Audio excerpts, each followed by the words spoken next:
What is up? We will be reacting to Game Theory.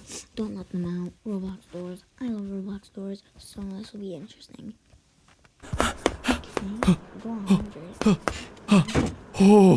Oh, I need to get back into cardio. Whew. Hey, door 100, let's go! Who are you? My name is Jeff. You're friendly? Oh, good. I have been lost in here for so long. It's so great to see a friendly face. Tentacle, I suppose. Oh, come on. You just want money? Jeff does not spawn at door 100. Look, man, I gotta go. Oh, I am regretting all my past decisions. No! Hello, Internet. Welcome to Game Theory, where today there's even more lore indoors. Gotta love those triple rhymes. Today we're revisiting Yes, I really do. the world of Roblox Doors, the game that totally pulled a Scott Cawthon on us by releasing their new Hotel Plus update a few hours after our last theory on them went live. Gotta love getting trolled Oh, this might be a little old. 3 weeks. Okay, that's a little old. by indie devs and validating our theories mere minutes after upload. Though in this case, I'll actually let it slide since the GT Live couch is a painting that you find inside the game. It's awesome. It's also something we were made aware of many times over on the Game Theorist subreddit. Speaking of, if you too want to join in making me aware of very obvious Easter eggs, hop on over there and help me push this community to 800K. You guys are the best. Seriously, I'm giving you a hard time, but it's fun. I'm glad that you're all excited about it. I'm just as excited as you are. And while I joke and say invalidating our theories, that's actually not true in the slightest. You see, with this new update came even more hidden secrets and bits of lore to chew on. Yeah, it's a little bit old because this was an update. Oh, goblino, why that? Some of it was small stuff like piles of rotting flesh spread around door 100 where we encounter the figure, providing additional evidence that the creature is probably a homunculus made from flesh and bone like we talked about in our previous episode. But then there were some bigger additions. More monsters, more dialogue, and literally 1,000 more rooms to explore as we try to make our way out of this haunted hotel. So unpack those bags, dudes. We're checking in for another night stay of Roblox door lore. Let's start with one of the new areas added to the game, Door 52. Once you escape the figure lurking around the library in Door 50, you're greeted by a safe haven filled with 3 new faces, if you can call them faces. First off is Jeff, the black tentacled shop owner with his tip jar trying to raise money for college. Fill up the jar and suddenly he has enough. Kind of make Wow. you wonder how much these gold coins are actually worth. Some tells me that'll wind up as a YouTube short in a week or two. The other entities that we see are Bob, a skeleton that doesn't say a whole lot, and this guy right here, a little red goblin named, creatively enough, El Goblino. This guy tells It's my favorite person now. us a lot. Literally, he has a ton of dialogue. The first thing to notice is his constant use of the word dude, which isn't a translation error. Instead, it's a reference to the streamer XQC, who not only says dude a lot, but is also known to occasionally go goblin mode during his streams. The creator of El Goblino has already confirmed all of this on Twitter. But that's not everything that's interesting Okay, I got a tissue, so I'll be right back. You guys could watch this.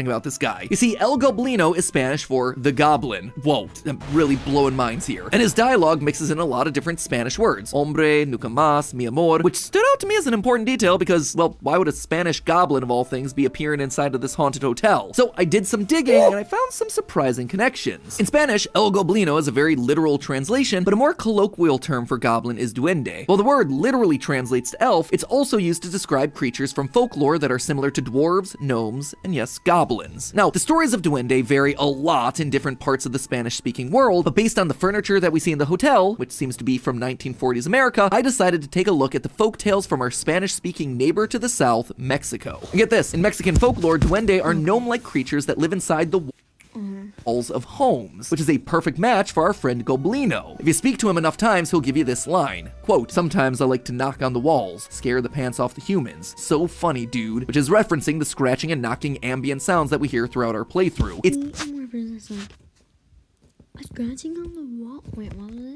it? perfect match for our friend Goblino. If you speak to him enough times, he'll give you this line. Sometimes I like to knock on the walls, scare the pants off the humans. So funny, dude. Sometimes I like to not trying to scare us, just like the duende of folklore. It might also explain the total destruction that we see throughout the hotel. Take a look at the claw marks that we see on the walls. It's very clearly 3 claws with no thumbs. That can't be Rush, Eyes, Ambush, or any of the other creatures with no arms. It also eliminates Seek, who has rounded hands. But look at El Goblino's design, and what do we see? 3 distinct claws with 0 thumbs. And wouldn't you know it, but that's another trait that Or what I think it might actually be his little bracelet.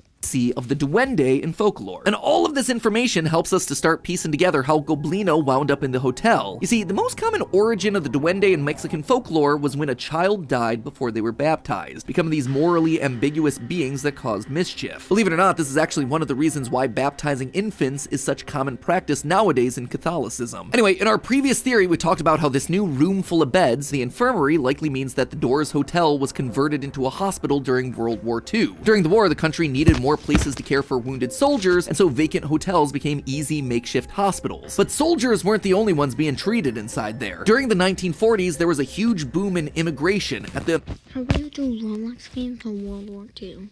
American government's request. With the war effort in full swing, many farmers were getting enlisted into the military, thereby leaving the US struggling with major agricultural labor shortages. As a result, the government introduced the Bracero program, an effort to immigrate Mexicans to the US in order to keep things running. But this also meant that Miguel, who died during this wartime effort, he immigrated to the US, was injured, treated in a makeshift hotel hospital, but ultimately passed on before being baptized, thereby leaving him to live on roaming the walls. His story may also give us a hint as to the hotel's location, as there was a higher number of Mexican Americans in states like California, Arizona, and Texas at the time due to the shared border. But duendes weren't just mischief makers, they were also known to guide the lost, something that El Goblino is more than happy to do. He makes a special point to call out Door 60. Quote, "Oi, stay far away from Door 60, dude. Freaky stuff." Those of you who've played through the new update will know that Room 60 is the newest and arguably biggest feature of the Hotel Plus update. In Room 60, you can make your way to a skeleton door that requires a special key as well as 2 additional lockpicks. But get it open and you see something quite different. Wait,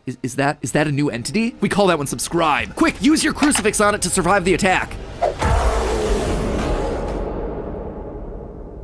Is it gone? Oh, good job, guys. And don't worry about the cross. It wasn't gonna be helpful from here on out anyway, because we're not dealing with doors anymore. We're dealing with rooms.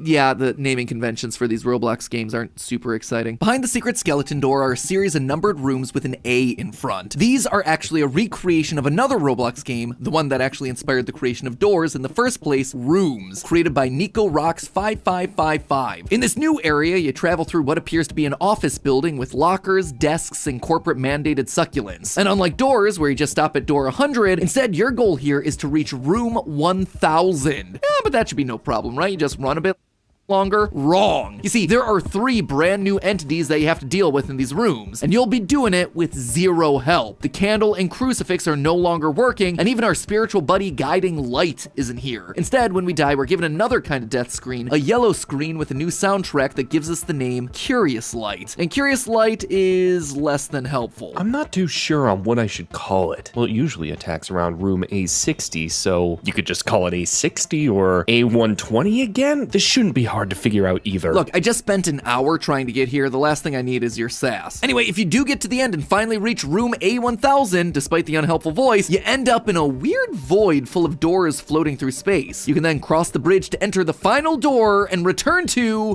Doors, the game, basically right where you left off. What this tells me is that even though doors and rooms are connected via these secret doors, they don't strictly exist within the same reality. I suspect that those doors that we see floating around lead to other realities that we've yet to explore. And we know all this thanks to one character, Bob. It would seem that maybe our silent skeleton friend in door 52 might be hiding a bit more than we expect. You see, if you decide to take your time while in rooms and look around, you can find a few desks that have name tags on them. Some are references to animators of doors, some to other Roblox creators, but one of them wants to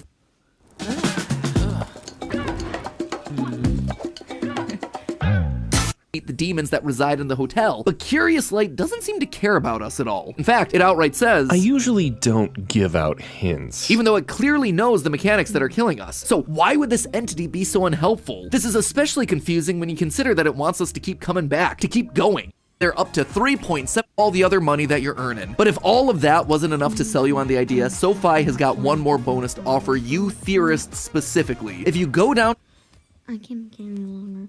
Bye guys, like and sub.